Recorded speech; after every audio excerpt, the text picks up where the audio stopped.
I am thrilled to be here tonight, and I come to you as an educator. We've all been touched by educators in our lives. I'm sure everyone in this room has, at one point or time, been touched by an educator. But right now, I'd like to take you back. Okay, let's go back. Let's go back to kindergarten, okay? Because I'm the early childhood developmental specialist person. And so we're going to go back to our childhood memories because that's really important, and it really frames who we are. So I'm going to call roll.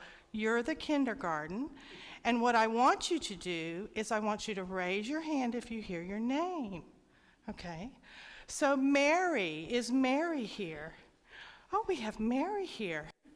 We have James. Oh, James didn't come to school today. We have Johnny. Oh, we have Johnny here. Great. Bob? Is Bob here? Oh, Bob's here. Thank you for coming to school today. Steve? Do we have a Steve? Oh, Steve's here too. Thank you, Steve, for coming. We have Katie. Katie, where's Katie Bug? Do we see Katie anywhere? Katie Bug, where are you? Oh, Katie Bug, did she come? Oh, okay. Hi, Katie Bug. Justin? Anybody? Oh, look, we have Justin back there. Hi, Justin. So glad you came to school today. Tina? Is Miss Tina here? Oh, Miss Tina must have slept late this morning. How about Emma?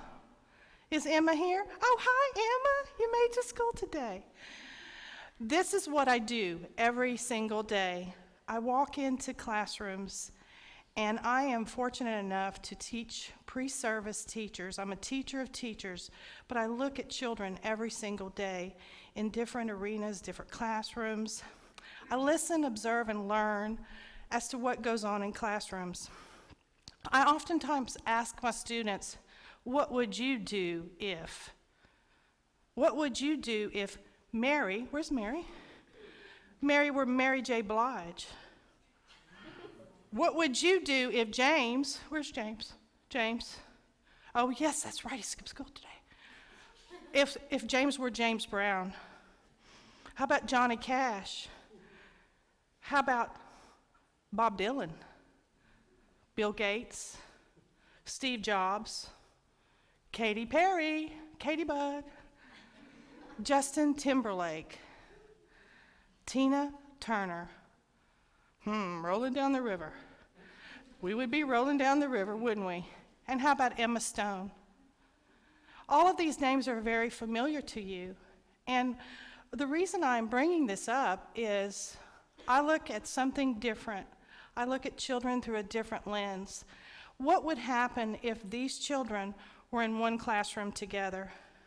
It would be quite special, wouldn't it? And would the teacher recognize the needs of these children when they came into kindergarten? And who actually does recognize that? Is there anyone that is prepared to do that? How do these people grow to this leadership potential, their highest potential of their talent, their artistry, their creativity, without a voice of advocacy? Today I'm going to invite you to listen, observe, and learn as I take you with me on my teaching journey. Gregory Bateson said, our stories are built into our very being. We are connected to the patterns and the sequences of our early childhood experiences, and that is so important and so true, and I see it every single day. I wholeheartedly invite you, if you're not currently connected to education experiences, to do this with me today.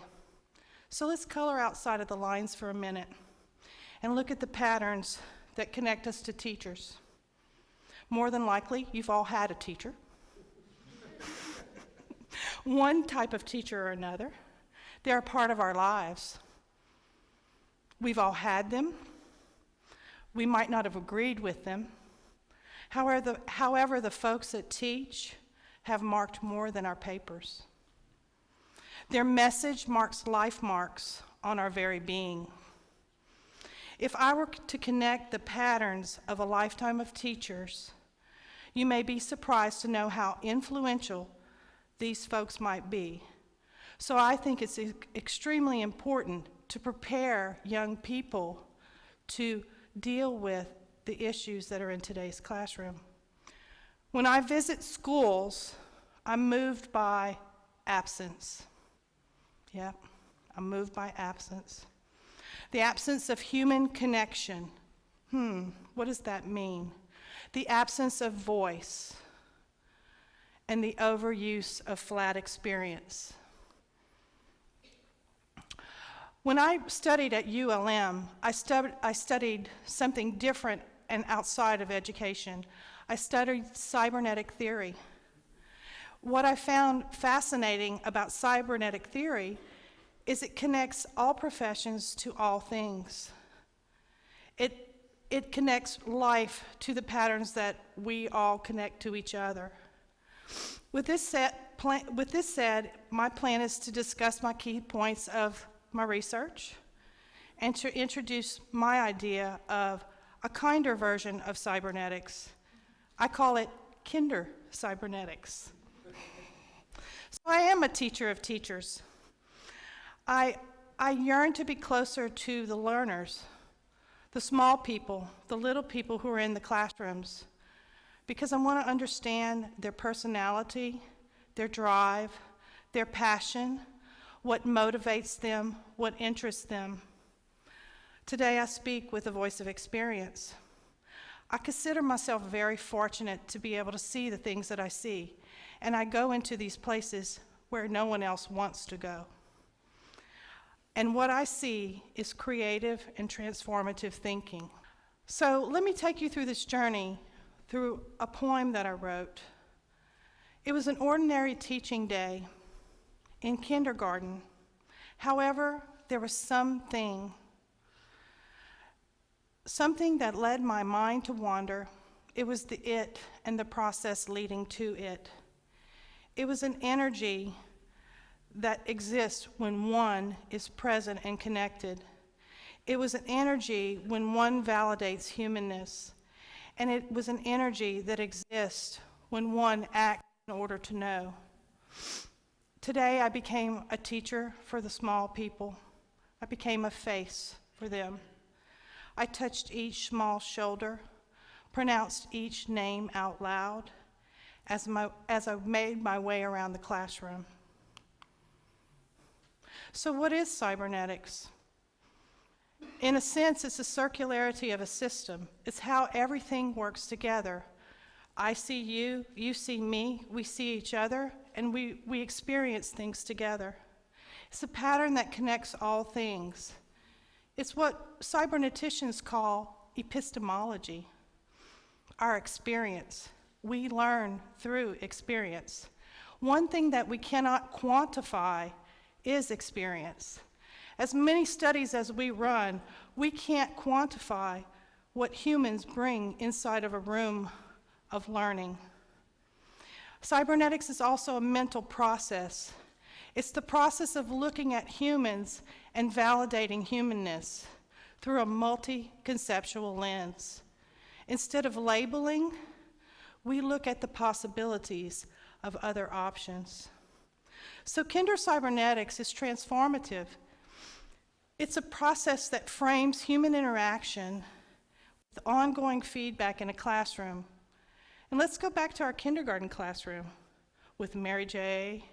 and James Brown and Tina Turner and all of these folks. Wouldn't you say there would be some ongoing feedback in that classroom if all of those learners came to school today? So again, I visited that same school and I listened, observed, and learned. They said, "How do you know my name?" I said, "You can do it if you learn how to read." They looked at me with the purest of love in their eyes, like I might see right into their tiny hearts that beat so strongly. Their flesh and blood and bones were just like mine used to be. Hold me closer, tiny classroom dancer. So why is cybernetic theory important to education, and why should it be valued above any other teaching philosophy? Because it's the pattern that connects all things.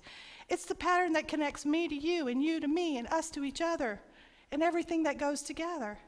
It's knowing human potential, and this is where talent spotting comes right into play. It's understanding a potential of a human being, despite what that human being goes through.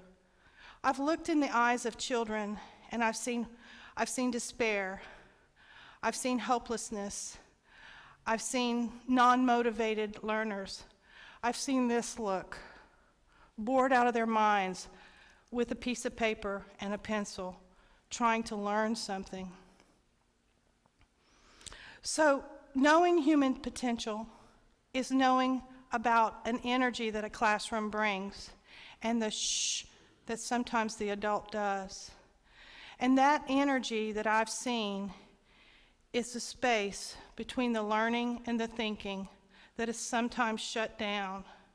And that space between the learning and the thinking is where creativity lies, and that's where it lives.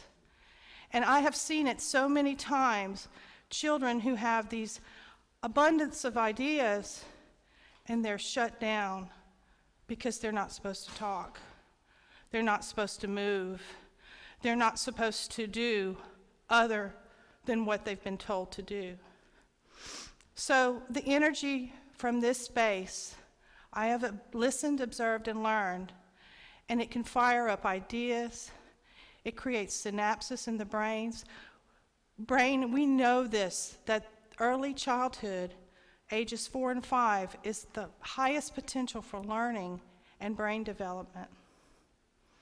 So Kinder-Cybernetics is a multi-complexity of learning. It's learning through different lenses with each other. It's also that circularity that we spoke of earlier. The early years are the most important years for education in a child's life. It's the most important time. Wouldn't you say that we need teachers who are prepared for our learners who exhibit this energy? I went back into that classroom, and it's like having a dance with these learners. When they see me, it's like we're doing a dance together. So if I could dance the dance that I want to dance, I would dance in all classrooms with human connection and love. Wide, round eyes would say thank you for validating my humanness. Actions would say thank you for being present and listening to me. Tiny voices would say, would you stay with us? And I would say, closer, tiny classroom dancer. So my last call is a call for all professions to look at the human potential and connection, circularity, and everything that goes together with it, multi-complexity of everything we do, experience. So if one could teach all the methods, strategies, content, and curriculum that they choose, until one teaches with connection, relationship, content, humanness, authenticity, and experience, one will never know that energy that lives in an ongoing, transformative classroom filled with creative learners. So teachers, this is for you. Go right ahead. Continue to do the things the same way each and every day.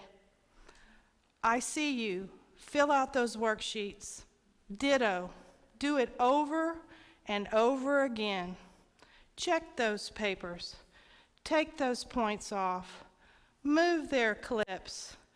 Red mark the lives of young ones. Glare at others with that look.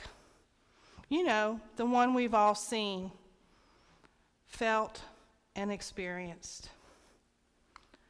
Or you can listen, observe, and learn.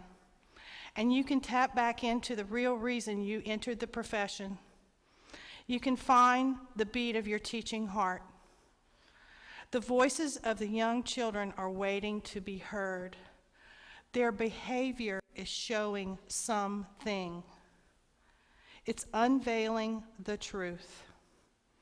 Accept this authentic calling of love. Be invested. Be reliant, not compliant. Be brave. Take some risk. Use what you know to color outside of the prescribed teaching lines of national, state, and district challenges. Do what you're asked to do. However, you can do so much more. Be present, be loving, be a teacher.